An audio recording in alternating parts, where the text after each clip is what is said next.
everybody, my name is Kiara, aka Kiara's Bookshelf, and for this week's video, I decided I wanted to do something a little different. So I am going to be filming a Kindle readathon reading vlog, and I'm really excited for this. I have been wanting to do a series like this on my channel for a really long time, and I think that these videos will be really good filler content in between my series specific reading vlogs, if that makes sense. So I already have 3 books that I want to read for this vlog. I don't know if I'm only going to film for like 1 week or maybe 2 weeks. I'm not sure yet, since this is like my first type of video that I'm doing for this. But basically, I want to read Night Shift by Annie Crown, What Happens After Midnight by K.L. Walter, and An Enchantment of Ravens by Margaret Rogerson. So I guess I'm just gonna jump into reading.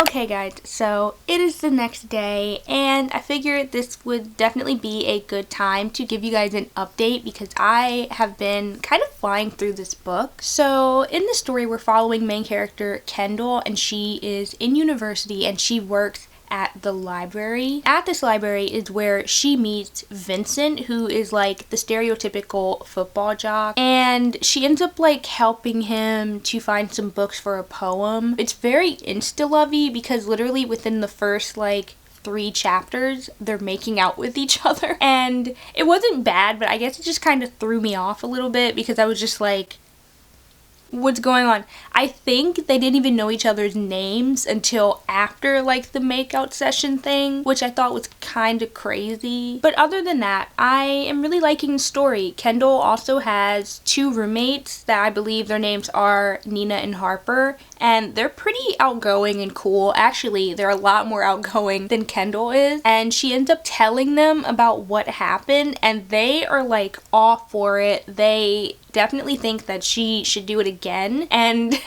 I feel like it's so funny because like Kendall is described as being the reader nerdy girl, and then her roommates are like the party girls. It's kind of nice that they're like encouraging her to kind of get out there, go to parties and do things like that. And speaking of parties, this is actually where I left off. Harper is literally going to a party that Vincent invited her to, and she's bringing her roommates. I don't really know like how I feel about the whole party scene just yet. I'm really happy that I gave it another chance, and I don't really know why I DNF'd it the first time now that I think about it. Like, there's really nothing wrong with this story so far. Maybe I just wasn't in the right mindset for it. It is currently 12 p.m. and I feel like I really want to finish this book today. I think it's only like 283 pages, so my goal is to finish the story and then maybe start my next book for the vlog. That might be a little ambitious, but I don't know. I really plan on doing like nothing today other than reading. So I'm just gonna keep going with that, and I'm really excited to see like what happens with the story because I definitely feel like this is starting to be like a she fell first, he fell harder thing, but I'm not sure. I could be wrong.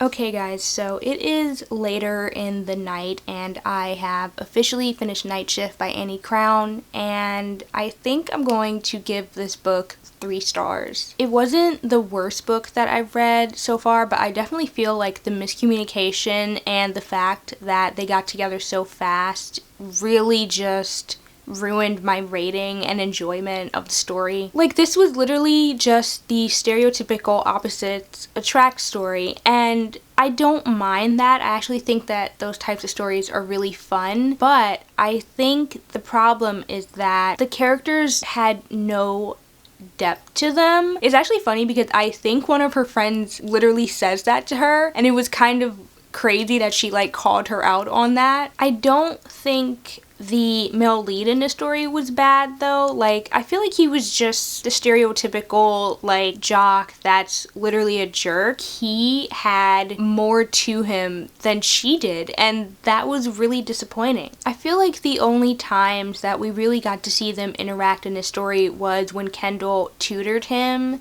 and when they went to this party, and literally when they first met in the library. Why are there only like 3 really important moments in this book? I feel like there needed to be a lot more, especially because we're supposed to ship these characters in this story, but like it just wasn't enough for me to like get invested and think that, you know, they could work out. And with that, I am literally going to jump into the next book that I have planned for this series tomorrow. I am going to read What Happens After Midnight by K.L. Walker, and I'm really excited for that just because that's been on my TBR for a long time. And this one, I don't really know too much about it, but I feel like it has a summer vibe to it, which will be really fun considering it's literally about to be summer. So I will check in with you guys tomorrow when I get started with reading that.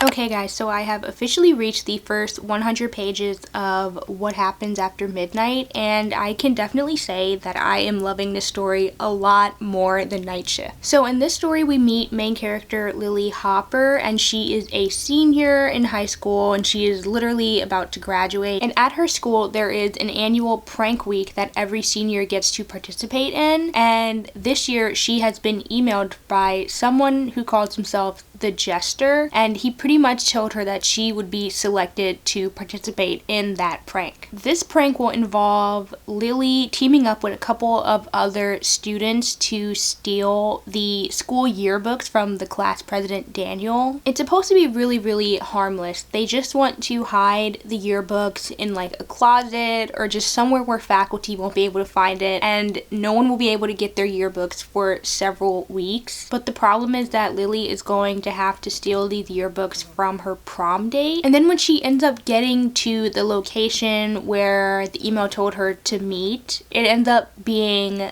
her ex-boyfriend Tag who sent the email, and that kind of makes things a little complicated because it seems like Lily has some like unresolved feelings still there for her ex-boyfriend. So I will say that I am really loving the story so far. It is so much better than Night Shift, and I'm just so excited to keep reading this. I think what I like about this story is that it's kind of feels very refreshing. I don't think I've ever read a story where there was like a prank involved. So it's like very fun, it's very lighthearted, and I'm really excited to see where the story goes. It doesn't really seem like Lily has a lot of friends in this story. Like, I really think the story is just going to focus around the pranks. But honestly, like, I am completely fine with that, and I'm actually really excited for it. So I am literally going to keep reading this right now, and I will check in with you guys for the next update.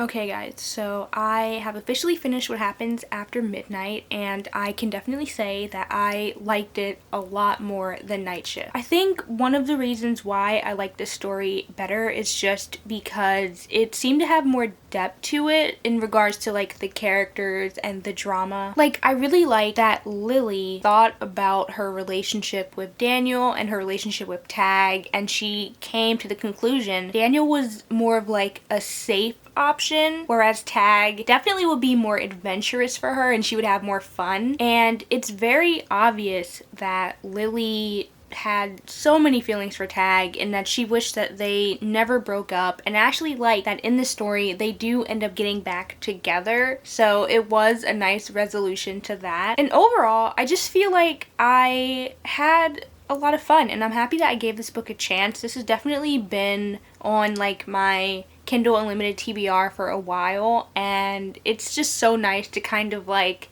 just like check it off of my box, I guess. And I am really excited because now I am going to jump right into An Enchantment of Ravens. And that is going to be the last book that I'm going to read for this video. And I'm really excited for that because it is supposed to be a fantasy. And fantasy is literally my favorite genre of all time. And I definitely started to miss it. So I am going to jump right into that right now.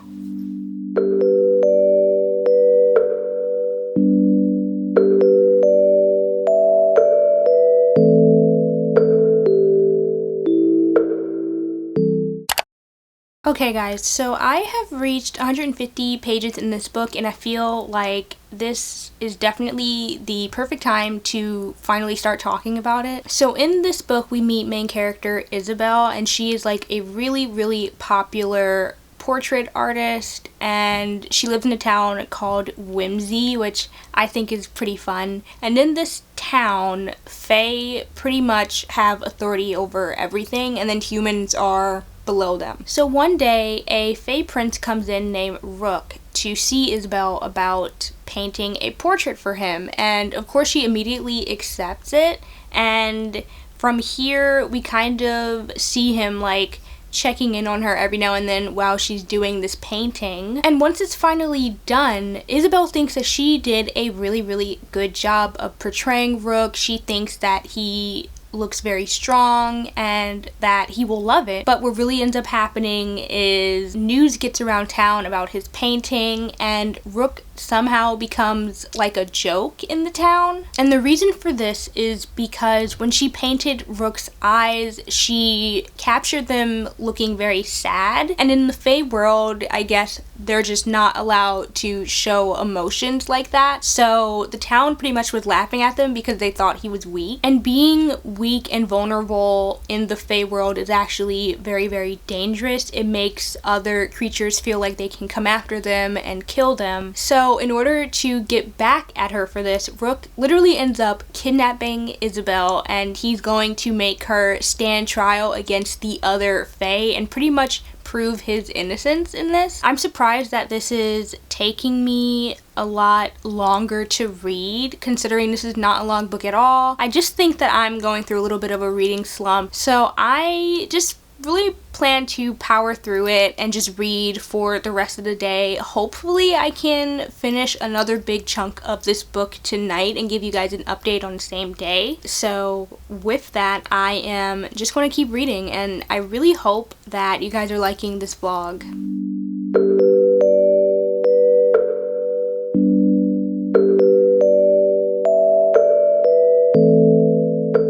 Okay, so I have officially finished this book, and I don't know if I want to give it 2 stars or 3 stars. The only thing I liked about this book was Rook. I feel like he was really cool, and he was such a like complicated character. Like, he wasn't necessarily a villain, but he wasn't a hero either. I don't think I would have liked Isabel on her own if Rook wasn't in this, just because I feel like there really wasn't a lot to her. And I feel like one thing that would have made this really interesting was if I got to learn a little bit more about the fae ruler of this realm, because they just kept bringing him up over and over again. And I really like when there's like fae royalty in books. I think that is such a interesting concept, but when it's not fleshed out right, it just leaves the book feeling empty, and it makes the information just feel really unnecessary. So yeah, overall, I am surprisingly disappointed in the fact that there was a fantasy book in this video that I didn't like. So as this vlog comes to an end, I definitely want to talk about the 3 books again a little bit, because I definitely think What Happens at Midnight was my favorite, and then Night Shift was second, which is very surprising because, as I said before in the beginning of the video, I DNF'd Night Shift at one point. I'm really happy that I gave it another chance though, because I feel like that just proves that sometimes when you pick up a book and then DNF it, it doesn't mean that book isn't for you ever. It just means that it wasn't for you at that time. So with that, I am going to end this vlog here. I hope you guys really enjoyed my first Kindle reading vlog video. It is definitely different than what I'm used to doing. I feel like this whole video has been like a lot of trial and error for me, but But I'm really happy that I finished it, and I'm just so excited to see what you guys think about it. So with that, this has been Kiara's Bookshelf, and please be on the lookout for my next reading vlog because I plan on reading The Poppy War, and I am so excited for that. Bye!